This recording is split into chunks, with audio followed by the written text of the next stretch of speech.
नमस्कार। यो हो समाचारमा स्वागत छ। म दिपेश घिमिरे। म अपेक्षा तिमिल सेना। सुरु गरौँ अहिलेसम्मका प्रमुख समाचारबाट।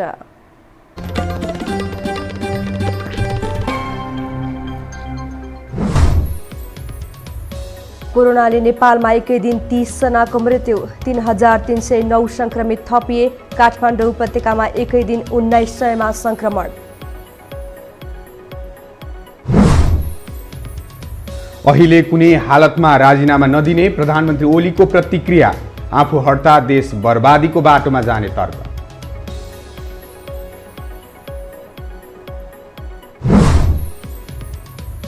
भारतका सेना अध्यक्ष नरवाणे 3 दिने नेपाल भ्रमणमा।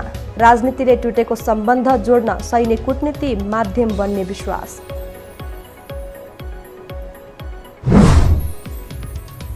काठमाडौँ महानगरले अब खुल्ला ठाउँमा निशुल्क खाना खुवाउन नदिने। विश्वमाझ मागी खाने सहरको छवि बनेको प्रमुख शाक्यको प्रतिक्रिया।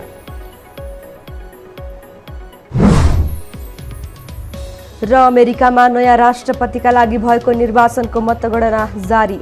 राष्ट्रपति ट्रम्प र पूर्व उपराष्ट्रपति बाइडेन बीच कडा प्रतिस्पर्धा।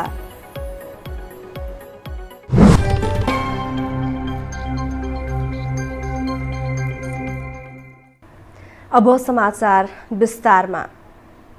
नेपालमा कोरोना संक्रमणले थप 30 जनाको मृत्यु भएको छ। स्वास्थ्य तथा जनसङ्ख्या मन्त्रालयका अनुसार यससँगै ज्यान गुमाउनेको संख्या 1034 पुगेको छ।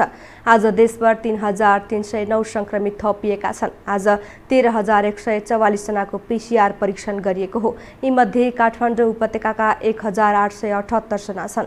काठमाडौँका 1570, ललितपुरका 189 र भक्तपुरका 119 जनामा संक्रमण पुष्टि भएको हो। त्यस्तै आज 3844 संक्रमण मुक्त भएका छन्। देशभर 36911 आइसोलेसनमा उपचाररत छन्। र आज सक्रिय संक्रमितहरूको संख्या 36911 रहेको छ। संस्थागत आइसोलेसनमा रहनुभएको संख्या 6780 जना छ। यस्तै आइसियुमा 379 र भेन्टिलेटरमा 78 जना रहेका छन्। क्वारेन्टाइनमा 1305 जना रहेको मन्त्रालयले जनाएको छ।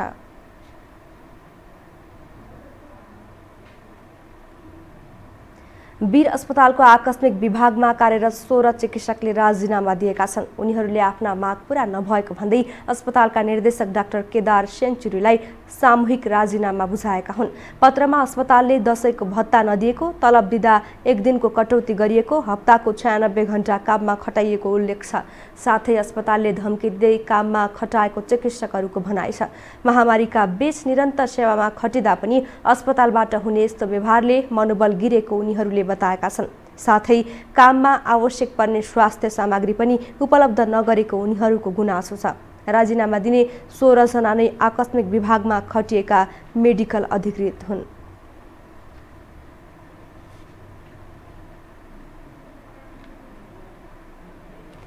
अब बाँकी समाचार।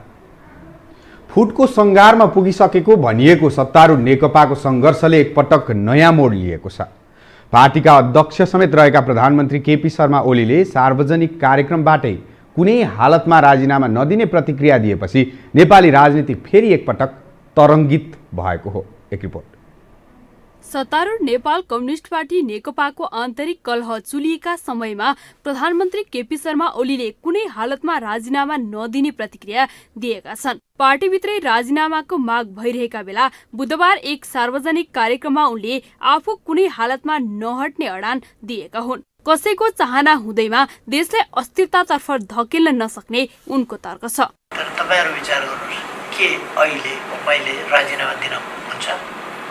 राजीनामा दिन मिल्छ? मेरो लागि होइन, देशको लागि। मैले राजीनामा दिनु भनेको देशलाई बर्बादीतिर जान दिनु। त्यसकारण म राजीनामा दिनेवाला छैन। त्यो मैले रिपिटेडली भनेको छु। फेरि केही कहिले राजीनामा भनेर मागिरहेको भन्ने सुन्छु है। तयारी गर्दैछ। यो तयारी अन्तिममा के भनेछ? ग्राफ्स आर शोर, शावर्स, ग्राफ्स। केही पनि भन्नेवाला छैन। प्रधानमन्त्री ओलीको यो अभिव्यक्तिले नेपालको राजनीति फेरि एकपटक तरङ्गित भएको छ नै कतिपयले भने नेकपा नफुट्ने संकेतका रूपमा पनि बुझेका छन्। तर अध्यक्ष पुष्पकमल दाहाल र माधव कुमार नेपाल पक्षधरले भने उनको अभिव्यक्तिलाई अहंकार र अभिमानको संज्ञा दिएका छन्। विज्ञहरू पनि ओलीकै कारणले पार्टीमा उथलपुथल हुनुका साथै सरकार समेत असफल बन्दै गएकाले अब विकल्प खोज्ने बेला आइसकेको तर्क गर्छन्। उनी भन्दा सक्षम व्यक्तिलाई नेतृत्व हस्तान्तरण गर्नुपर्ने उनीहरूको भनाइ छ। त्यसलाई तपाईँको चाहिँ राज्यको दायित्वबाट अब पन्छिने भन्ने खालको कुराकानी गर्नु भनेको त्यो चाहिँ ओली सरकारको असफलता हो र त्यो असफलताको हिसाब किताबले उहाँले तपाईँको चाहिँ पद छोड्नु र अरू साथीहरू जो सक्ने क्षमता मान्छन् उनीहरूलाई जिम्मा दिनु राम्रो हुन्छ। बढ्दो विवादका कारण पार्टी विभाजनकै सङ्घारमा पुग्दा पनि प्रधानमन्त्री ओली चेतेका छैनन्। उनी निरन्तर अहंकार र दम्भ प्रकट गरिरहेका छन्। छलफलको माध्यमबाट हल गर्नुपर्ने विषय बाहिरी छताछुल्ल पारेपछि पार्टीको विवाद अब कुन दिशामा जाला भन्ने जिज्ञासा उत्पन्न भएको छ। यो टेलिभिजनका लागि कान्तिनी उपानेको रिपोर्ट। नेपाली नागरिक यतिखेर कोरोना भाइरस संक्रमणका कारण रोग र भोगको शोकमा रहेका छन्। काम कुरो एकातिर कुम्लो बोकी ठिमीतिर भन्ने नेपाली उखान झैं सत्तारूढ दलका नेता भने पार्टी फुटाउने खेलमा लागेका छन्। यसलाई सर्वसाधारणले कसरी हेरेका छन् त? एक रिपोर्ट। देश नै कोरोना संक्रमणको रोकथाम र नियन्त्रणको लडाईँमा लाग्नुपर्ने बेला सत्तारूढ पार्टी नेकपामा यतिखेर रमिता चलिरहेको छ। शीर्ष नेताहरू पार्टी फुटाउन कम्मर कसेर लागिपरेका छन्। अन्य नेता कार्यकर्ता फुट रोक्न हार गुहार गरिरहेका छन्। सञ्चार माध्यमदेखि सामाजिक सञ्जालमा समेत अहिले यसैको चर्चा छ। यो विषयले दिनदिनै सयौंको संख्यामा संक्रमित थपिएको र त्यसका कारण भइरहेको मृत्युको समाचारलाई समेत छायामा पारिदिएको छ। सुखी नेपाली र समृद्ध नेपालको रट लगाउनेहरूको यस प्रकारको व्यवहार सर्वसाधारणले पटक्कै रुचाएका छैनन्। पार्टीको विवादमा अल्झिनुभन्दा देशको जनताहरूको लागि उपचार गर्नु, राम्रो व्यवस्था गर्नु पर्ने हो। यो सरकारले त्यतातिर ध्यान दिएन। यो के स्वार्थी सरकार हो। जनताको पिर मर्का यसले बुझ्दैन। जनतालाई खोइ राहत भन्ने कुरा के हो? गफले मात्र टार्दिने त्यो त भएन नि। तपाईँको लकडाउन त्यत्रो समय गयो, नियन्त्रण भएको खोइ। देश चलाउने नेताहरू सबै कुर्सीको लागि मात्रै तानातान छ। हेर्नुहोस् है, जनताको निम्ति यिनीहरूको केही फोकस छैन। यो जनता मार्ने काम मात्र भइरहेछ। विपदका बेला नागरिकलाई सुरक्षित राख्ने भन्ने दायित्वबाट चुकेको सरकार भ्रष्टाचार र अनियमिततामा लिप्त भइरहेको भन्दै चौतर्फी आलोचना भइरहेको छ। आफू भ्रष्टाचार नगर्ने र अरूलाई पनि गर्न नदिने राग अलापेका प्रधानमन्त्री केपी शर्मा ओली आफै पार्टी विभाजनको कारण बन्न खोजिरहेका छन्। यो बेलामा त जनताको काम गरिदिनुपर्छ। जनतालाई चाहिँ अब जनताको समस्या कहाँ छ त्यसमा सरकार केन्द्रित हुने बेलामा अब उहाँहरू चाहिँ अब कुर्सीको लागि लडाइँ गरे यो एकदमै ठिक होइन। यो खास एकदम राम्रो कुरो हुँदै होइन। जनतालाई चाहिँ यसले एकदम नराम्रो मेसेज गइरहेछ होइन। उसले त त्यो झैझगडा गर्ने छोडेर छोडेर जनतालाई हेर्नुपर्ने, जनताहरूको उपचार गर्नुपर्ने। यो बेलामा सरकारले यो पार्टी फुट्ने ओर्ने होइन, जुटेर यो देशको लागि र जनताको लागि केही गर्नुपर्छ।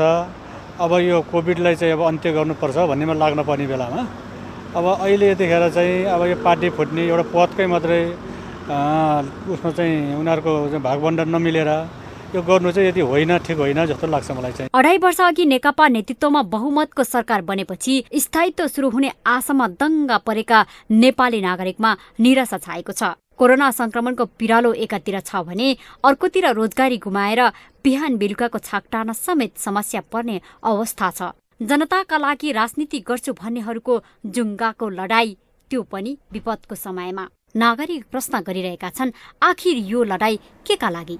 यो हो टेलिभिजनका लागि क्यामेरामा सिरज श्रेष्ठका साथमा लीलामाया ठटाल, काठमाडौँ। हामीसँग समाचार अझै बाँकी छन्, अहिलेलाई विश्राम।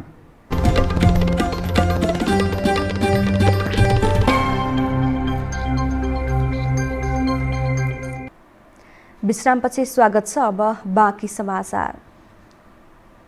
भारतका सेना अध्यक्ष मनोज मुकुन्द नरवाडे नेपाल आइपुग्नु भएको छ। प्रधान सेनापति पूर्णचन्द्र थापाको निमन्त्रणामा नरवाडे आज दिउँसो नेपाल आइपुग्नु भएको हो। नेपाली सेनाको मानार्थ महारथी दर्जा लिनका लागि काठमाडौँ आइपुग्नु भएको हो। नेपालका तर्फबाट राष्ट्रपति विद्यादेवी भण्डारीले भोलि नरवाडेलाई मानार्थ महारथी सम्मान दिने कार्यक्रम तय भएको छ। शीतल निवासमा मानार्थ महारथीको पदवी धारण गरेपछि उहाँले राष्ट्रपति भण्डारीसँग शिष्टाचार भेटवार्ता गर्नुहुनेछ। भोलि नै प्रधानमन्त्री केपी शर्मा ओलीसँग समेत शिष्टाचार भेटवार्ता गर्ने कार्यक्रम रहेको छ। त्यसपछि उहाँले सैनिक मुख्यालयमा प्रधान सेनापति पूर्णचन्द्र थापासँग औपचारिक भेटवार्ता गर्नुहुनेछ। नरवाडे आज भने धार्मिक स्थलको भ्रमणमा व्यस्त रहनुभयो। उहाँले पशुपतिनाथ र बसन्तपुर दरबार क्षेत्रको अवलोकन गर्नुभयो। नरवाडे कार्तिक 21 गतेसम्म नेपालमै रहनुहुनेछ। भारतीय सेनापति मनोज मुकुन्द नरवाडेको नेपाल भ्रमणमा नेपाली सेनाले मिचिएको नेपाली भूमिबारे छलफलका लागि सक्दो पहल गर्नेमा विज्ञ विश्वस्त देखिएका छन्। राजनीतिक रूपमा टुटेको दुई देशीय सम्बन्धलाई सैन्य कूटनीतिले सफल बनाउनेमा उनीहरू विश्वस्त बनेका हुन्। एक रिपोर्ट। नेपाली सेनाको मानार्थ महारथीको दर्जानी लगाउन बुधबार नेपाल आइपुगेका भारतीय सेनाध्यक्षसँगको छलफलमा अतिक्रमित भूमिको विषय पनि उठाउनुपर्ने आवाज तीव्र रूपमा उठेको छ। सरोकारवाला पनि राजनीतिले टुटेको सम्बन्ध बनाउन सैन्य कूटनीतिको माध्यमबाट जोड्न सकिने तर्क गर्छन्। यसैले नेपाली सेनाले सीमा मिचेको विषय जोरदारका साथ उठाउने दावी गर्छन् अवकाश प्राप्त सहायक रथी डाक्टर केशव बहादुर भण्डारी। ताकि नेपालको सार्वभौम सत्ता, भौगोलिक अखण्डता, हाम्रो चाहिँ नि सम्प्रभुत्व सत्ता, हाम्रो अधिकार, राष्ट्रको उपस्थिति, यी चिजहरू चाहिँ नेपालले कम्प्रोमाइजै गर्न सक्दैन र यो विषयलाई कसरी मिलाउने त उसको संवेदनशीलतालाई पनि बुझेर हाम्रो चाहिँ नि अनिवार्य चाहिँ राष्ट्रिय हितका कुरालाई चाहिँ बिचमा बुझेर कसरी हामीले चाहिँ एउटा चाहिँ नि एमेकेबल अथवा बिचको बाटो दुवैलाई हुने पक्षका कुराहरू गरेर निकास निकाल्न सकिन्छ। समय लाग्छ। नाकाबन्दी लगायतको असहज परिस्थितिमा नेपाली सेनाले दुई देशको सम्बन्ध सुधारका लागि प्रयास गरेकाले यसपटक सीमा सम्बन्धी विषय पनि उठाउनेमा सरोकारवाला ढुक्क छन्। सेनाको तहबाट यो विषय उठान हुने भए पनि राजनीतिक वृत्तमा चासो नदेखाइएको नेताहरूको भनाइ छ। प्रधानमन्त्रीले त आफ्नो पार्टीका नेताहरूलाई बोलाएर बैठक गर्नुपर्ने होइन। मलाई सम्झना छ गिरिजा प्रसाद कोइरालाजी जस्तो उहाँ पनि हटी प्रधानमन्त्रीको रूपमा चिनिनुहुन्थ्यो। उहाँले विदेश भ्रमणमा जाँदा विपक्षी दलहरूलाई बोलाएर उहाँले सुझाव लिएको मलाई सम्झना छ। वर्तमान प्रधानमन्त्रीले पनि लिएको सम्झना छ। यदि सिमाना जस्तो संवेदनशील विषयमा भारतले त्यो साँच्चै भनेको हो भने हाम्रो अब सिमानाको यो क्षेत्रफल हो, भारतले हामीसँग यो कुरा गर्न खोज्दैछ भनेर प्रधानमन्त्रीले भन्नुपर्ने होइन र? एकातिर सीमाको विषयलाई लिएर दुई देश बीचको सम्बन्धमा चिसोपना बढ्नु अनि अर्कातिर भारतबाट भएको उच्चस्तरीय भ्रमणमा समेत प्राथमिकताका विषय ओझेलमा पर्नुले सीमा समस्या सुल्झिने सम्भावना घटेको छ। राष्ट्रवादको नारा अलापी रहने प्रधानमन्त्री लगायतका नेताले यो विषयलाई संवेदनशील बनाएर कहिले हेर्लान् आम नागरिकमा जिज्ञासा कायमै छ। यो टेलिभिजनका लागि कान्ति न्यौपानेको रिपोर्ट। अब बाँकी समाचार। काठमाडौँ महानगरपालिकाले खुल्ला मञ्चमा निःशुल्क खाना खुवाउने अभियानलाई तत्काल व्यवस्थित बनाउन आग्रह गरेको छ। कोरोना महामारीको जोखिम बढ्दै गर्दा स्वास्थ्य सुरक्षाका मापदण्ड समेत पूरा नगरी खाना खुवाएको भन्दै महानगरले अभियानलाई व्यवस्थित गर्न आग्रह गरेको हो। महानगरपालिकाका प्रमुख विद्यासुन्दर साक्यले एकै ठाउँमा भिडभाड गरेर खाना खुवाउनुभन्दा जुन ठाउँमा छ त्यही ठाउँमा खुवाउने व्यवस्था गर्न आग्रह गर्नुभयो। व्यवस्थापनका लागि महानगरपालिकाले पार्टी प्यालेस भाडामा लिएर अभियन्तालाई दिन सक्ने उहाँको भनाइ छ। यसलाई व्यवस्थित गर्दाखेरि व्यवस्थापन गर्दाखेरि यसलाई चाहिँ अब कसरी चित्त देखाउनु पर्दैन, झन् राम्रै ठाउँमा गर्दाखेरि भोको पनि नरहने भएपछि यसमा आपत्तिको विषय चाहिँ कसैले मान्नु हुँदैन। यसलाई व्यवस्थापन गरेर अगाडि बढौँ। व्यवस्थापन गर्नेमा तपाईँले पनि जुन चासो राखेर महानगरपालिकामा पनि ध्यान आकर्षण गर्नुभएको छ, महानगरपालिकाको पूर्ण ध्यान आकर्षण भएको छ र उहाँहरूसँग सम्बन्धित व्यक्तिहरूसँग सल्लाह गरेर भोको नरहने गरी काठमाडौँ महानगरपालिकाले जिम्मा लिन्छ। यो धोको रहनुहोस्। काम गरिसकेपछि कहिले भोलि त्यस्तो समस्या आयो भने फेरि तपाईँले प्रश्न उठाउनु होला। पहिला काम गरेर व्यवस्थापनमा सहयोग गर्नुहोस्।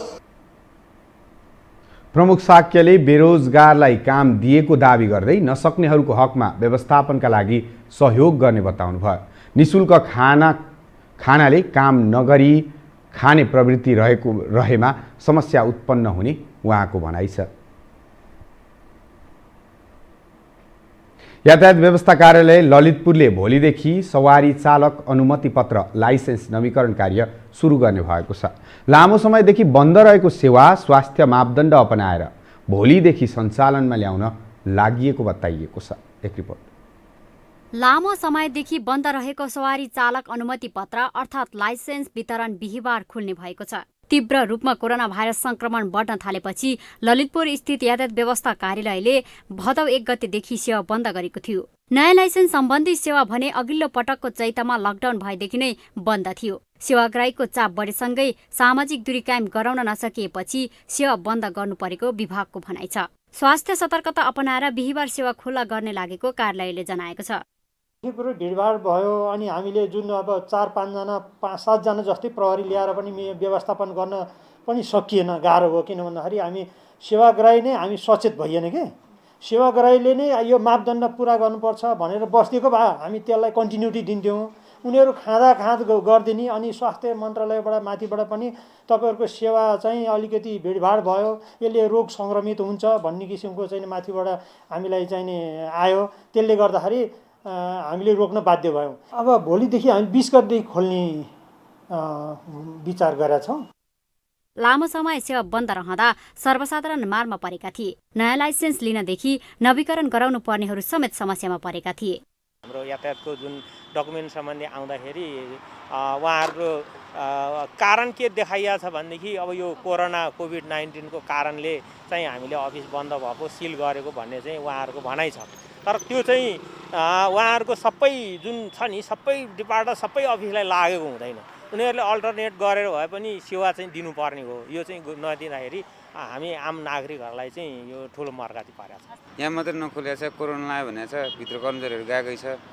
कोरोना लाग्यो भने अब कोरोना लाग्यो भने त कोही जानै मिलेन सिज भाटामा होइन, खोल्नुपर्ने यिनीहरूले अब कर्मचारीहरू ओरदोर गरिरहेको हुन्छ।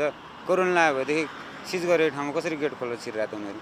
कि त काम सञ्चालन गर्नु पऱ्यो मान्छेहरूको लागि, मान्छे आउने वहाँ जाने। तपाईँहरूको अब रासो तिर्नुपर्ने हुन्छ 1500, यो दसैँको बिदाले गर्दाखेरि 3000 तिर्नु परिरहेको हुन्छ। कि त दसैँको बिदाको छोड्नु, यो न त लकडाउनको छोडिएको छ होइन, तपाईँको फक्कडे मान्छेको डबल टेबल पैसा गइरहेको छ यहाँनिर। देशभर कोरोना संक्रमणको जोखिम बढेको छ। काठमाडौँ उपत्यकामा त झनै त्रास बढेको छ। संक्रमणकै बहानामा सेवा बन्द गरिरहनु उपयुक्त हुँदैन। तर यस्तो बेला कार्यालयबाट सेवा लिँदा वा दिँदा पूर्ण स्वास्थ्य सावधानी अपनाउनु पर्ने देखिन्छ। यो हो टेलिभिजनका लागि क्यामेरामा डीबी मगरका साथमा लीलामाया ठटाल, काठमाडौँ। हामीसँग अन्तर्राष्ट्रिय र खेल समाचार अझै बाँकी छन्। अहिलेलाई विश्राम।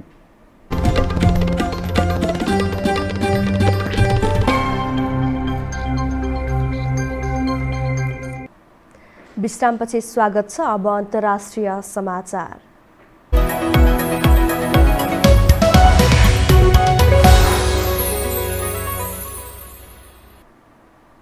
अमेरिकाको भावी राष्ट्रपतिका लागि भएको निर्वाचनको मतगणना जारी रहेको छ। वर्तमान राष्ट्रपति डोनाल्ड ट्रम्प र पूर्व उपराष्ट्रपति जो बाइडेन बीच तीव्र प्रतिस्पर्धा भइरहेको छ।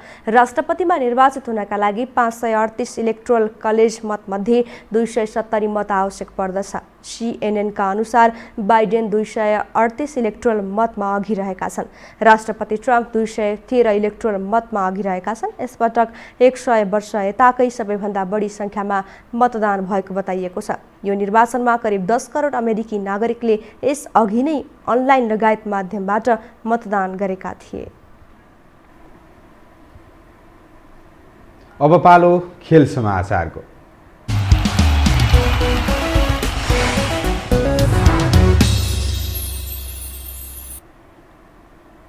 Italian club Juventus champions league football अन्तर्गत आज राति समूह चरणको तेस्रो खेल खेल्दैछ।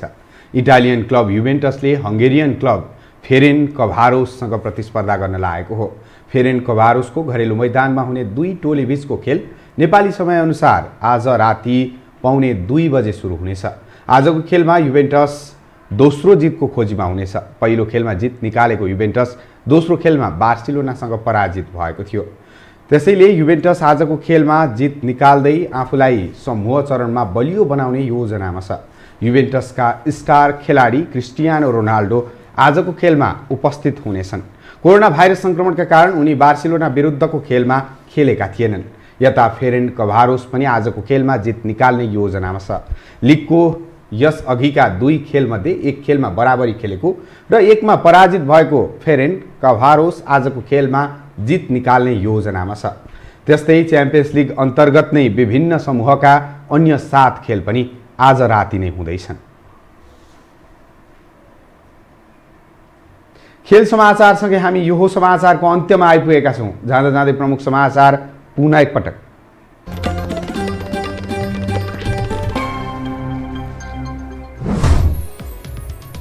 कोरोनाले नेपालमा एकै दिन 30 जनाको मृत्यु, 3300 संक्रमित थपिए। काठमाडौँमा एकै दिन 1900 मा संक्रमण।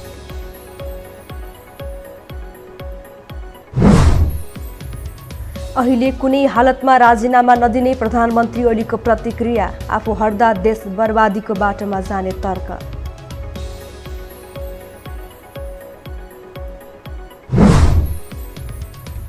भारतका सेनाध्यक्ष नरवाणे 3 दिने नेपाल भ्रमणमा। राजनीतिले टुटेको सम्बन्ध जोड्न सैन्य कूटनीतिक माध्यम बन्ने विश्वास।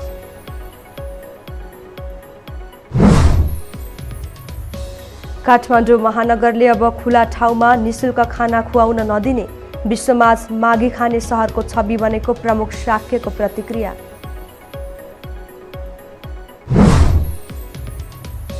र अमेरिकामा नयाँ राष्ट्रपतिका लागि भएको निर्वाचनको मतगणना जारी। राष्ट्रपति ट्रम्प र पूर्व उपराष्ट्रपति बाइडेन बीच कडा प्रतिस्पर्धा।